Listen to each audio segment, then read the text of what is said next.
Today I'm making an updated tier list for the Prismatic Evolutions format, namely for the European International Championships that are coming up shortly.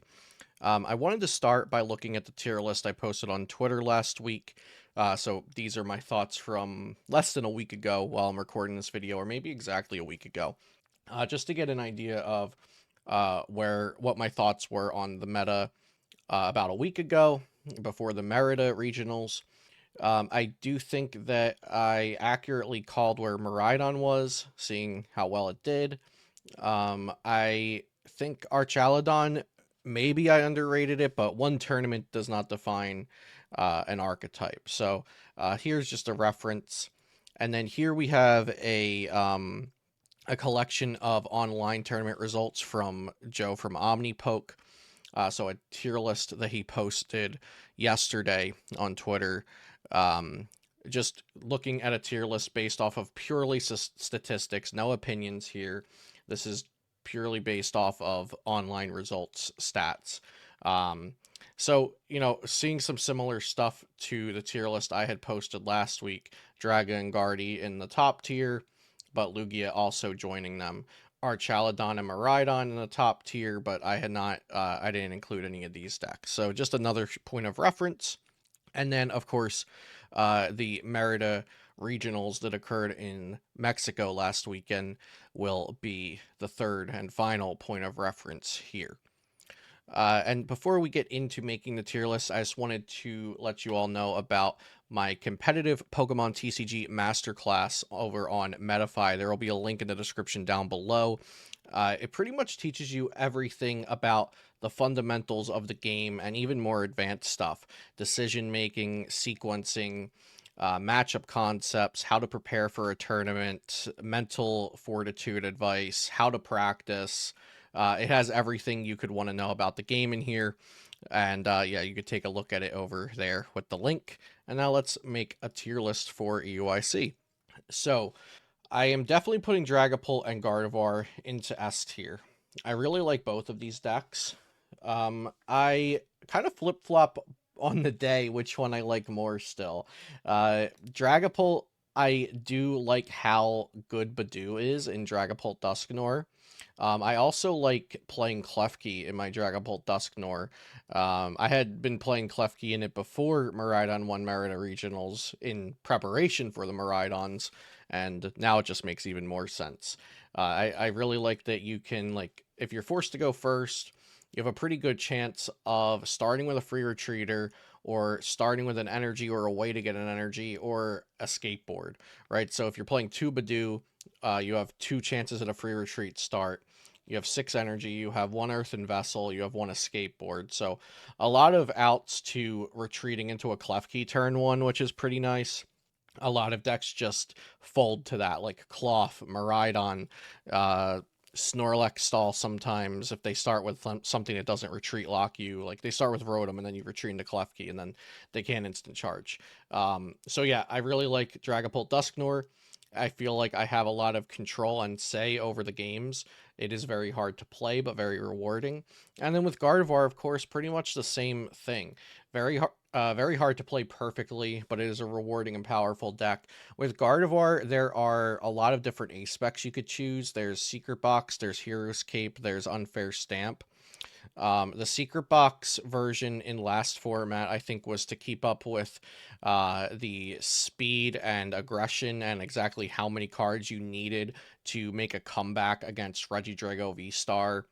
Because Regidrago V-Star was really setting the tempo of the format, or at least the what you should expect to need to stabilize your board against, right? Because Regidrago V-Star has Phantom Dive, it has Kyurem's Trifrost, so evolving decks were scared of Regidrago in the last format.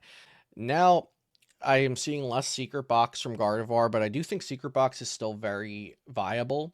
There are also a lot of tool cards you could choose from, not including Hero's Cape if we're working with Secret Box. You have TM Evolution, of course. You have Bravery Charm. You have Luxurious Cape. You also have, what's the other one? Gravity Gemstone. Gravity Gemstone's one that I don't see too much, but I think it's an interesting card, especially when paired with Badu, when paired with Klefki. You could even pair it with Screamtail, like counter catcher something up, attach it to Screamtail, swing 160 on their Squawk. Now their active has one more retreat in the active. I could talk about Gardevoir all day, but there's also the top 8 version that Michael Davidson played to Merida, with the Hero's Cape, with no Bravery Charm, with no Drifloon. And I've been a fan of Drifloonless or a Balloonless Gardevoir for a while. I played 0 Drifloon, 0 Bravery Charm at NAIC last year, as did Henry Brand. We played the same list at NAIC. And the idea behind the Drifloon-less Gardevoir is that you're going to use Gardevoir as your main attacker, and Monkey Dory's supplemental damage output helps with that. Professor Tauros, so you swing with Guardy, take a hit, Tauros it up, send out the next Guardy. And Hero's Cape works really well with that. So there's a lot of variety to Gardevoir, less variety to Dragapult Dusknoir right now. But I do think these are the best decks, and these are the decks most poised to win events, or you need to be prepared to beat them to win the event. So in the case of Miraidon, Miraidon was prepared to beat them. I want to add Dragapult Charizard to this, but I realize now that I can't. So let me see. Yeah, we could do this. Okay. Charizard and Dragapult. Trainer Hill's so great. Perfect. So I wanted to also talk about Dragapult Charizard a little bit, because can I drag this? How do we do this? Please select add deck. Oh, it's in there. Perfect. I wanted to talk about Dragapult Charizard. It's a deck that Oscar, he was recently, I don't want to mess up his last name, but he was recently signed to Limitless TCG.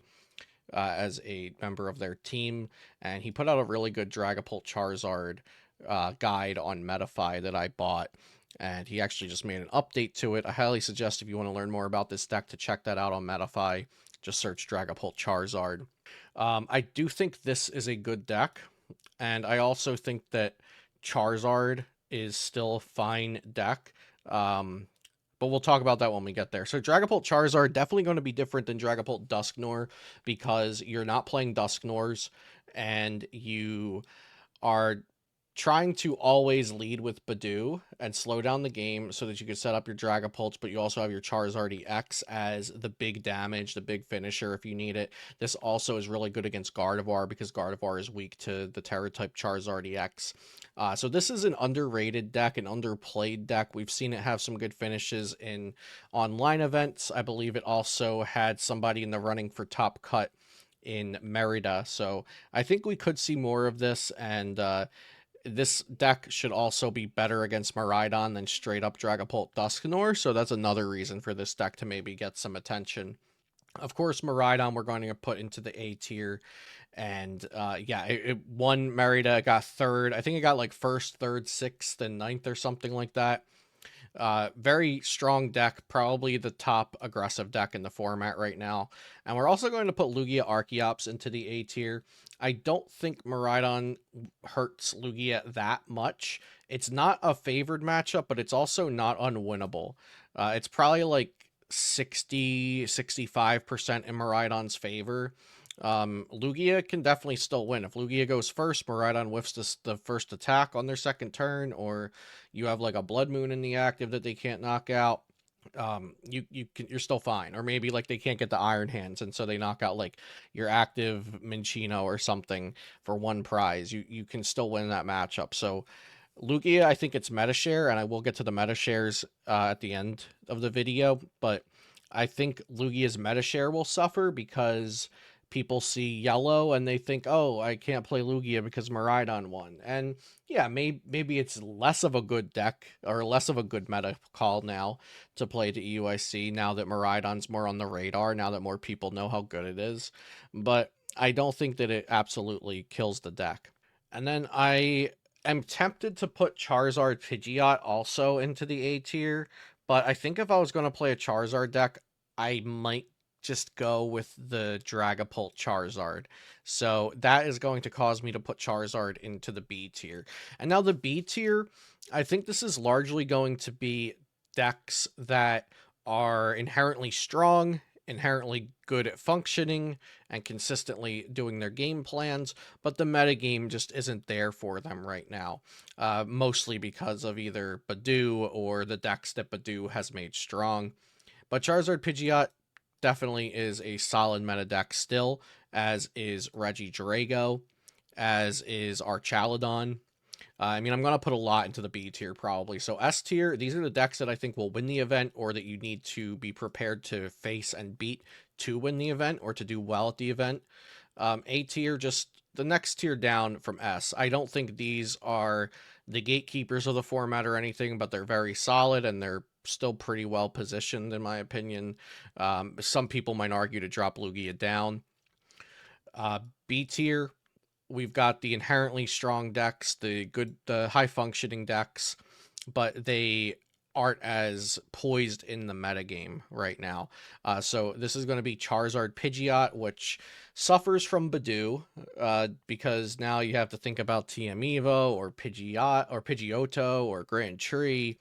So you got to think about some of those cards that you don't necessarily want in your Charizard deck. Regidrago also can suffer to Badoo, of course. And then Archaladon, this one is a bit of a toss-up. I thought it would have performed better in Merida. It didn't. Maybe just enough people didn't play it.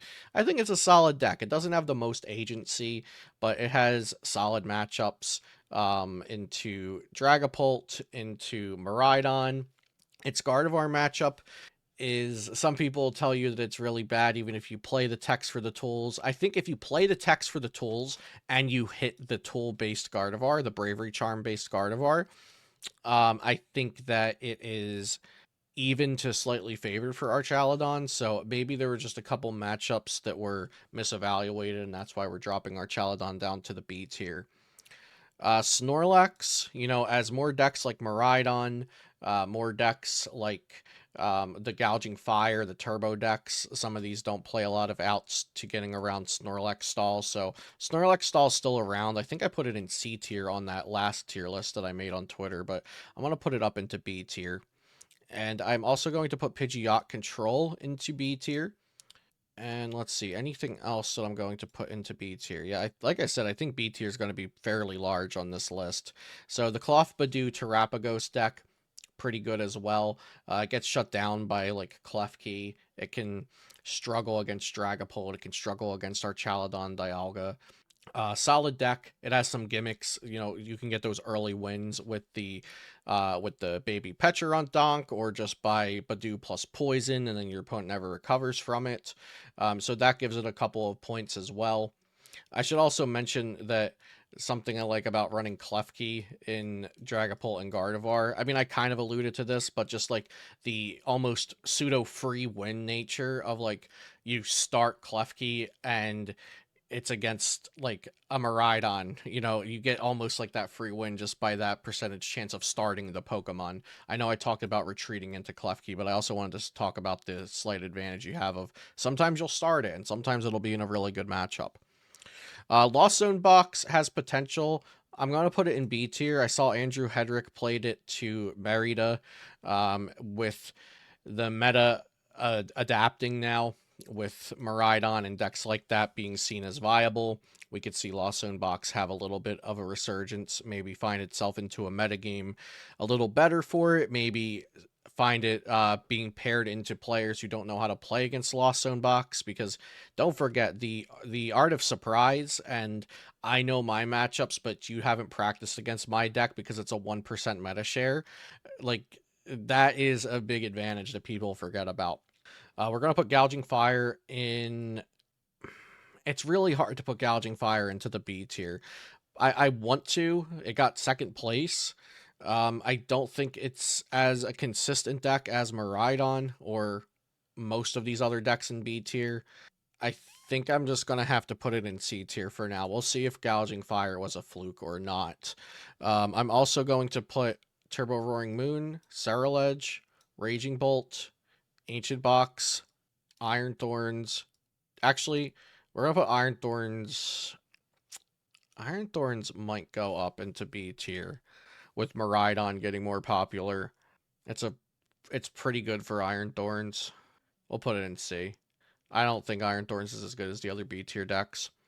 Palkia Noctowl is a fine deck, but with Miraidon around, I don't really feel like it's a smart time to play Palkia.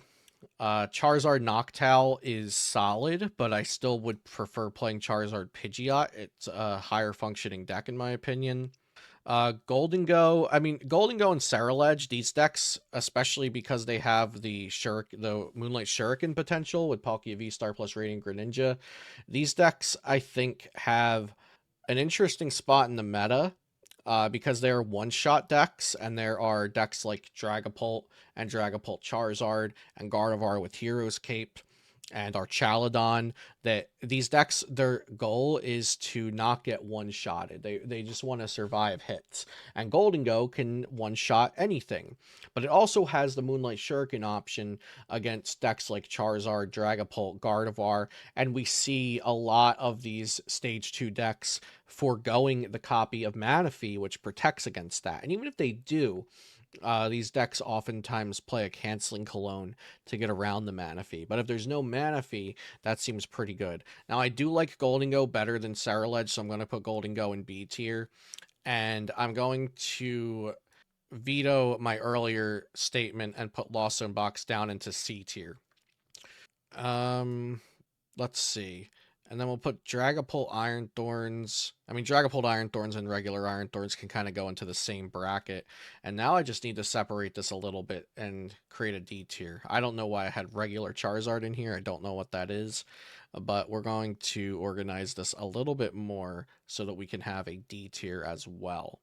Okay, we're just not going to make a D tier for this tier list because I think the decks within each tier are pretty even with each other in their potential to perform at EUIC. And I didn't really include any decks just to put them into D tier. So if a deck is not included here, it's either I don't know about it, I forgot it, it's a rogue deck, or it sucks and I would have put it in D tier.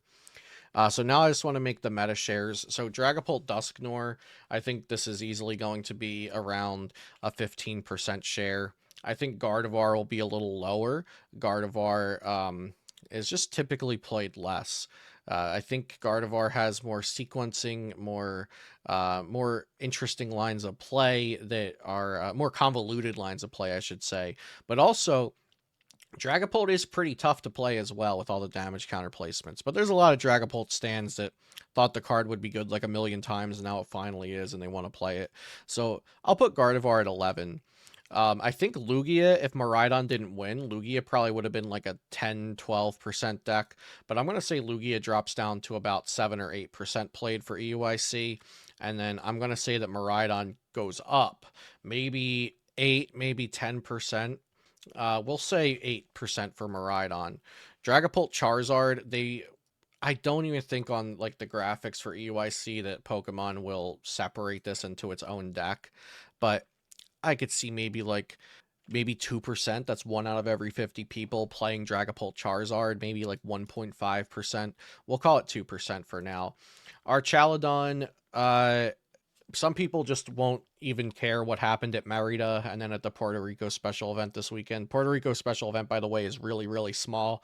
You probably shouldn't base any of your decisions off of what you see happens there, unless there's like some new crazy deck or some new ideas, new innovations that come out. Other than that, I don't think Puerto Rico will really have much of a impact on EUIC. But Archaladon Dialga, why don't we call that around 6%? Regidrago, still a solid deck, but people just aren't going to play it very much. So maybe 3%, maybe 4%. We'll call it 3. I mean, the meta is getting even worse for Regidrago now because of Miraidon too.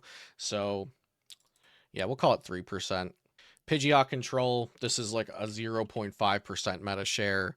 Cloth Terapagos, maybe 4, maybe 5%. We'll call it 5% for now and see how the numbers add up when I'm done.